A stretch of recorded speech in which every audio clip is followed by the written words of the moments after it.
Affairs have gathered for many, many years to discuss how we can advance prosperity, security, and peace. I'm here today to represent the interests of the American people and to affirm America's friendship and partnership in building a better world.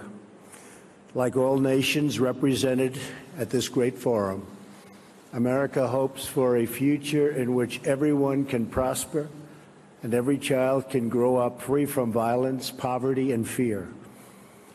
Over the past year, we have made extraordinary strides in the U.S. We're lifting up forgotten communities, creating exciting new opportunities, and helping every American find their path to the American dream, the dream of a great job, a safe home, and a better life for their children. After years of stagnation, the United States is once again experiencing strong economic growth. The stock market is smashing one record after another and has added more than $7 trillion in new wealth since my election. Consumer confidence, business confidence, and manufacturing confidence are the highest they have been in many decades. Since my election, we've created 2.4 million jobs, and that number is going up very, very substantially. Small business optimism is at an all-time high. New unemployment claims are near the lowest we've seen in almost half a century. African American unemployment has reached the lowest rate ever recorded in the United States, and so has unemployment among Hispanic Americans. The world is witnessing the resurgence of a strong and prosperous America. I'm here to deliver a simple message. There has never been a better time to hire, to build, to invest, and to grow in the United States. America is open for business, and we are competitive once again. The American economy is by far the largest in the world, and we've just enacted the most significant tax cuts and reform in American history. We've massively cut taxes for the middle class and small businesses to let working families keep more of their hard-earned money. We lowered our corporate tax rate from 35% all the way down to 21%. As a result, millions of workers have received tax cut bonuses from their employers in amounts as large as $3,000. The tax cut bill is expected to raise the average American's household income by more than $4,000. The world's largest company, Apple, announced it plans to bring $245 billion in overseas profits home to America. Their total investment into the United States economy will be more than $350 billion over the next 5 years. Now is the perfect time to bring your business, your jobs, and your investments to the United States. This is especially true because we have undertaken the most extensive regulatory reduction ever conceived. Regulation is stealth taxation. The U.S., like many other countries, unelected bureaucrats, and we have, believe me, we have them all over the place, and they've imposed crushing and anti-business and anti-worker regulations on our citizens with no vote, no legislative debate, and no real accountability. In America, those days are over. I pledged to eliminate 2 unnecessary regulations for every 1 new regulation. We have succeeded beyond our highest expectations. Instead of 2 for 1, we have cut 22 burdensome regulations for every 1 new rule. We are freeing our businesses and workers so they can thrive and flourish as never before. We are creating an environment that attracts capital, invites investment, and rewards production. America is the place to do business. So come to America, where you can innovate, create, and build. I believe in America. As President of the United States, I will always put America first, just like the leaders of other countries should put their country first also. But America first does not mean America alone. When the United States grows, so does the world. American prosperity has created countless jobs all around the globe, and the drive for excellence, creativity, and innovation in the U.S. has led to important discoveries that help people everywhere live more prosperous and far healthier lives. As the United States pursues domestic reforms to unleash jobs and growth, we are also working to reform the international trading system so that it promotes broadly shared prosperity and rewards to those who play by the rules. We cannot have free and open trade if some countries exploit the system at the expense of others.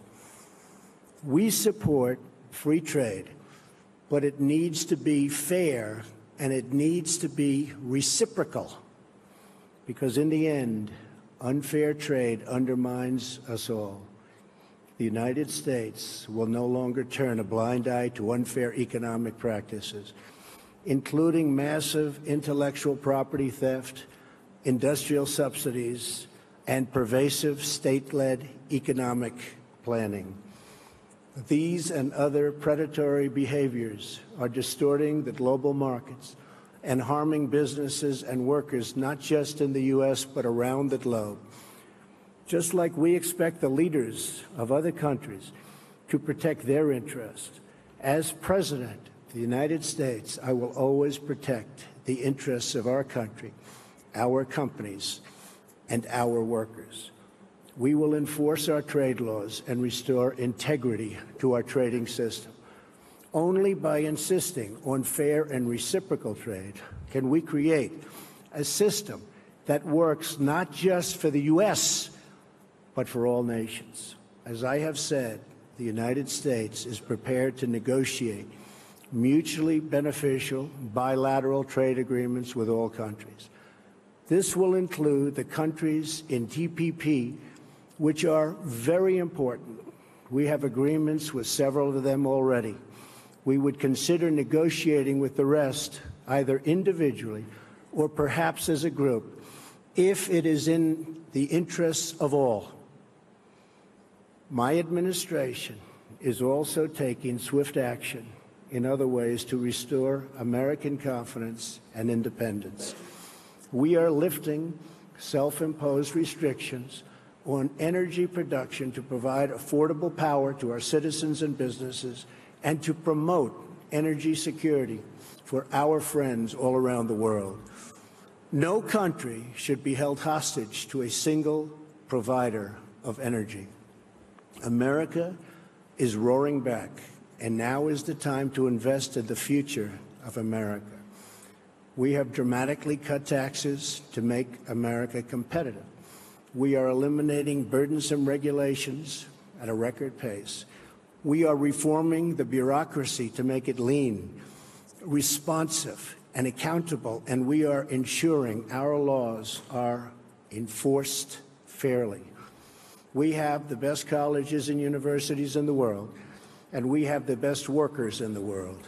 Energy is abundant and affordable. There has never been a better time to do business in America. We are also making historic investments in the American military because we cannot have prosperity without security. To make the world safer from rogue regimes, terrorism, and revisionist powers, we are asking our friends and allies to invest in their own defenses and to meet their financial obligations. Our common security requires everyone to contribute their fair share.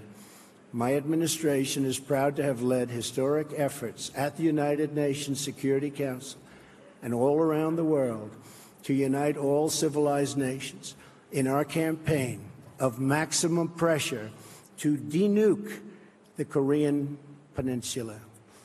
We continue to call on partners to confront Iran's support for terrorists and block Iran's path to a nuclear weapon.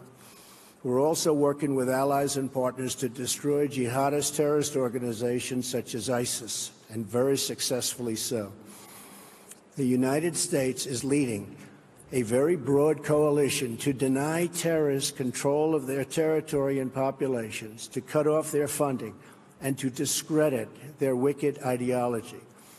I am pleased to report that the coalition to defeat ISIS has retaken almost 100% of the territory once held by these killers in Iraq and Syria. There is still more fighting and work to be done and to consolidate our gains. We are committed to ensuring that Afghanistan never again becomes a safe haven for terrorists who want to commit mass murder to our civilian populations. I want to thank those nations represented here today that have joined in these crucial efforts. You are not just securing your own citizens, but saving lives and restoring hope for millions and millions of people. When it comes to terrorism, we will do whatever is necessary to protect our nation. We will defend our citizens and our borders. We are also securing our immigration system as a matter of both national and economic security. America is a cutting-edge economy, but our immigration system is stuck in the past.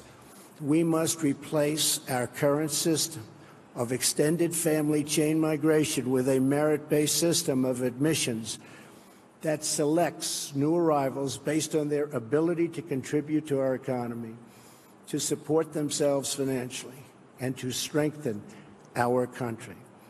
In rebuilding America, we are also fully committed to developing our workforce.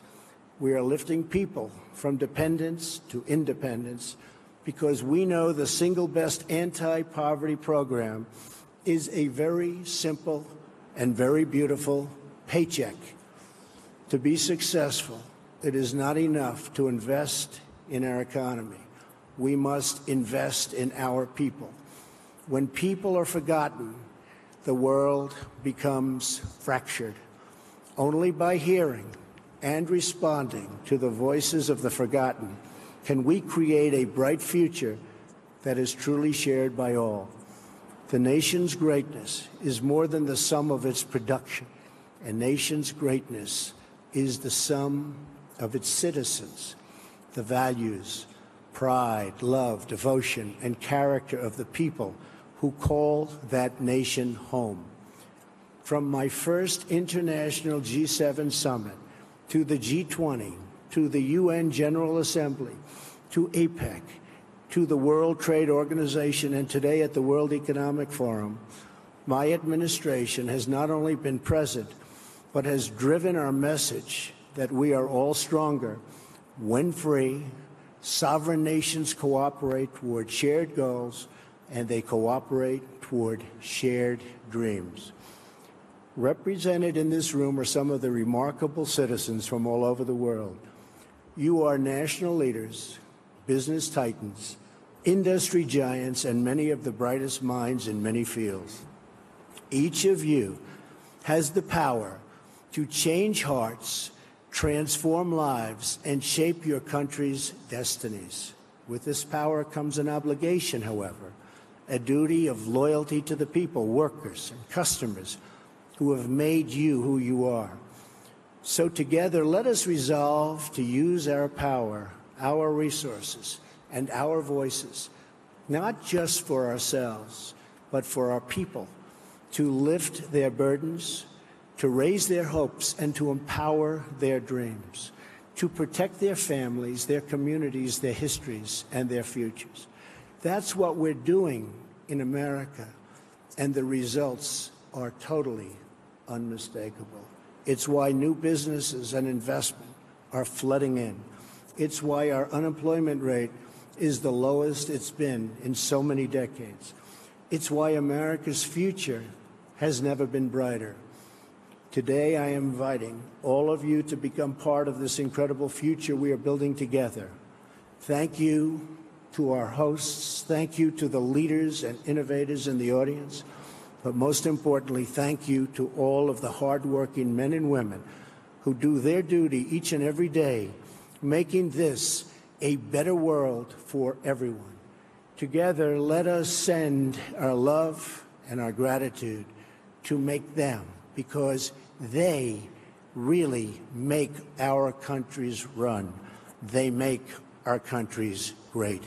Thank you, and God bless you all. Thank you very much.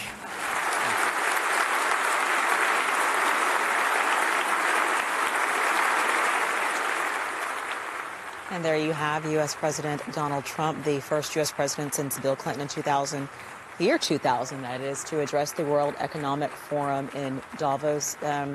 Seemed to largely stick to script as far as we can tell. I guess you could almost call him salesman-in-chief, really trying to say that the U.S. is open for business. Our James Bays, our diplomatic editor, James Bays,